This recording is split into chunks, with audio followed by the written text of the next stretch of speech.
Nagpapatuloy ang episode 3 ng Sakamoto Days. Pero huwag po natin kalimutan na mag-subscribe sa ating channel para mas updated tayo sa ating mga bagong videos.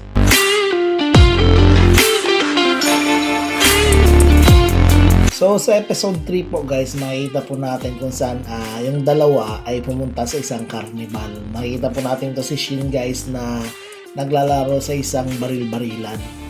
At sa ilang beses ng pagbaril guys itong barilan para sa laruan ay wala talaga siyang nakuhang kahit isang manika. Pero itong si Mr. Sakamoto guys ay halos maubos ang lahat ng mga manika doon sa store ng baril-barilan. Nag-ice cream pa.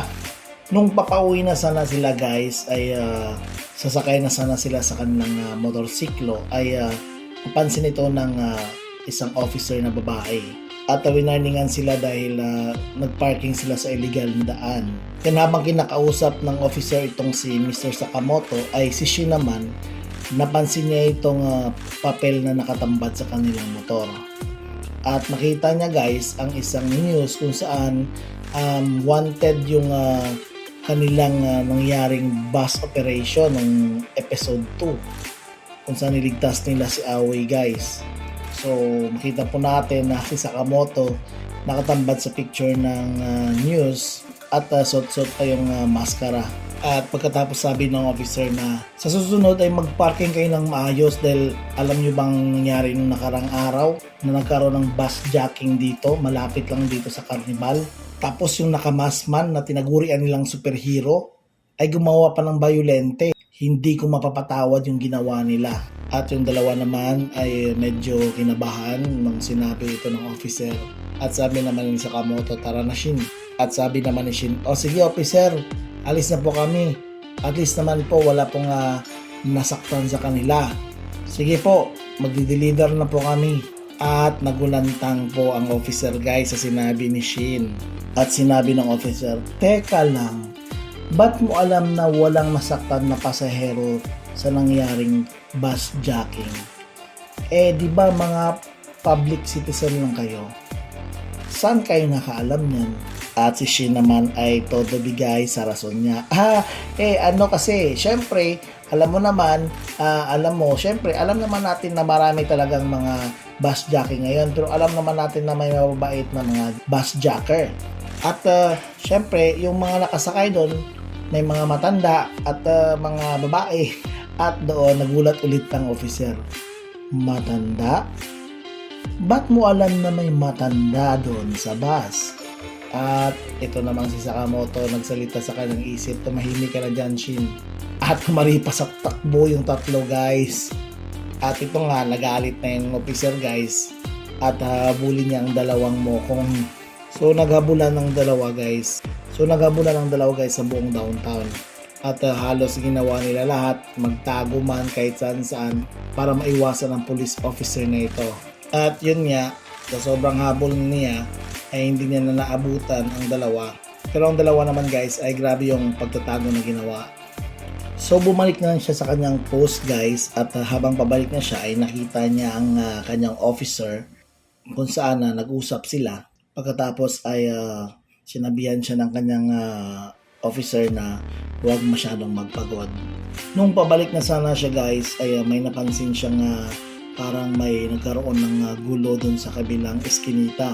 So nakita niya guys ang isang grupo ng gang at isang babae na sinasaktan ito. Pinuntahan niya ito guys at sinabihan ng, teka, anong ginagawa nyo? Bawal yan police officer ako, bitawan nyo siya. At pagkatapos ay may nilaglag guys galing sa isang miyembro ng gangster. So sa other scene ay nakarating na nga sila Sakamoto at si Shin doon sa kanilang department store at nagkaroon sila ng hapunan. Habang nasa kanilang hapunan guys ay biglang may nag-doorbell sa kanilang store at pinuntahan nila ito at nakita nila ang old officer ng bae. Sabi ni Shin, officer, ba't napadalaw ka?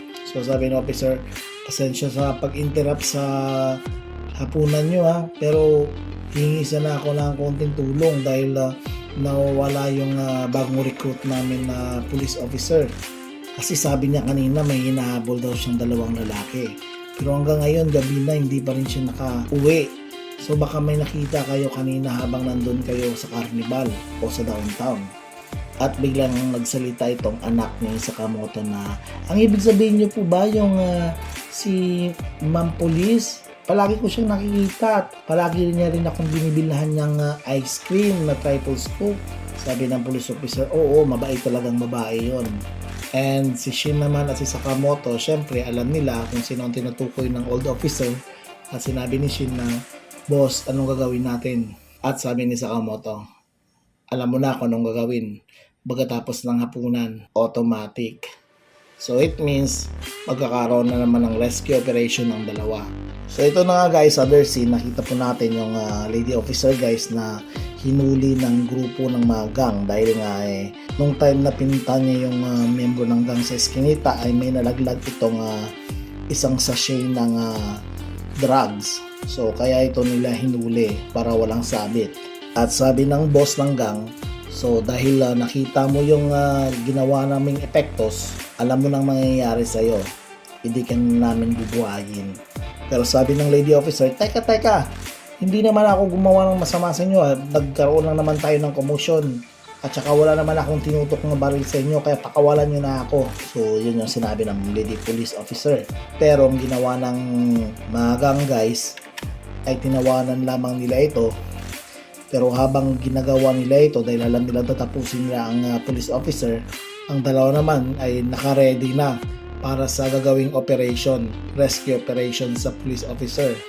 So nakita po natin si Shin guys at si Sakamoto na naka-ready na sa pag-rescue operation sa lady officer.